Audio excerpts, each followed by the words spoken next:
আপনারা জানেন যে আজ ইডেনে রয়েছে আইপিএল এর উদ্বোধনী অনুষ্ঠান। সেই অনুষ্ঠান এবং ম্যাচে ঝড় বৃষ্টির আশঙ্কা। রাতভর বৃষ্টির জেরে কলকাতার সর্বোচ্চ এবং সর্বনিম্ন তাপমাত্রা প্রায় ৩ ডিগ্রি কমে গিয়েছে এবং বিভিন্ন জেলায় দমকা ঝোড়ো হাওয়া, সেই সঙ্গে শিলাবৃষ্টির পূর্বাভাস রয়েছে। ক্যান্সারে নেই আর ভয়, এনসিআরআই হবে এর জয়। আপনাদের ভরসা নেতাজি সুভাষচন্দ্র বোস ক্যান্সার হসপিটাল। সরাসরি চলে যাব আমাদের প্রতিনিধি অরিত্রিক ভট্টাচার্যের কাছে। অরিত্রিক, আলিপুর আবহাওয়া দপ্তরের ঠিক কি আপডেট? দেখো, গতকালকে থেকেই আমরা দেখেছি এই বৃষ্টি এবং তার সঙ্গে ঝোড়ো হাওয়া এটা শুরু হয়েছে দক্ষিণবঙ্গের অধিকাংশ জেলায়, এবং আজকেও কিন্তু তার ব্যতিক্রম হয়নি। সকাল থেকে কলকাতায় যেটা দেখা যাচ্ছে, আমি আমার সঙ্গে সন্দীপন রয়েছে, তাকে একটু দেখাতেও বলবো যে এখনো পর্যন্ত কিন্তু সম্পূর্ণ মেঘলা আকাশ এবং তার সঙ্গে বৃষ্টি এই মুহূর্তে চলছে কলকাতার বিভিন্ন অংশে।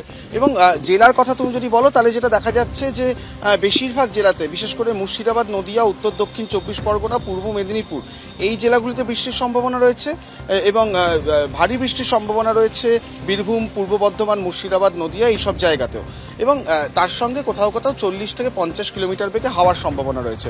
যেহেতু তুমি আজকে ইডেনে আইপিএল এর ম্যাচের কথা বললে, সেক্ষেত্রে যেটা বলা হচ্ছে যে এই পরিস্থিতি আগামী কাল অবধি বজায় থাকার একটা সম্ভাবনা রয়েছে, এবং সেটা যদি থাকে, খুব স্বাভাবিকভাবেই যে সময় উদ্বোধনী অনুষ্ঠান এবং ম্যাচ শুরু হবে তাতেও কিন্তু বৃষ্টির একটা আশঙ্কা থেকেই যাচ্ছে। তবে এটাও বলে রাখা দরকার, এই বৃষ্টি কিন্তু নিম্নচাপের বৃষ্টির মতো নিরবিচ্ছিন্ন বৃষ্টি নয়।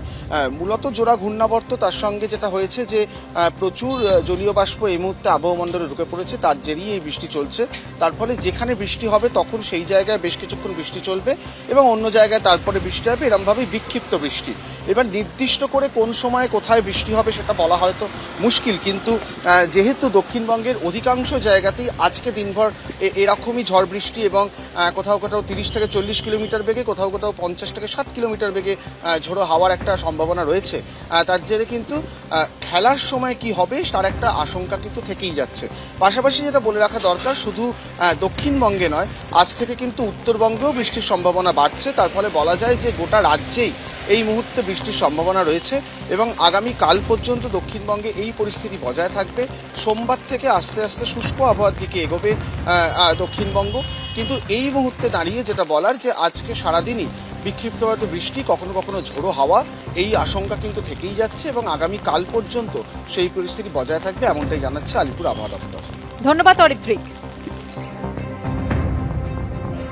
আলিপুর আবহাওয়া দপ্তর যেমনটা জানাচ্ছে যে অসম ও মধ্যপ্রদেশে রয়েছে সক্রিয় ঘূর্ণাবর্ত। কাল দক্ষিণবঙ্গের প্রায় সব জেলাতেই বিক্ষিপ্তভাবে বৃষ্টি হওয়ার সম্ভাবনা। সোমবার পূর্ব মেদিনীপুর ও দক্ষিণ 24 পরগনায় বিক্ষিপ্ত বৃষ্টিপাতের পূর্বাভাস। সোমবার থেকেই দক্ষিণবঙ্গে পরিষ্কার হতে শুরু করবে আকাশ, তারপরেই বিভিন্ন জেলায় ফের তাপমাত্রা বাড়বে।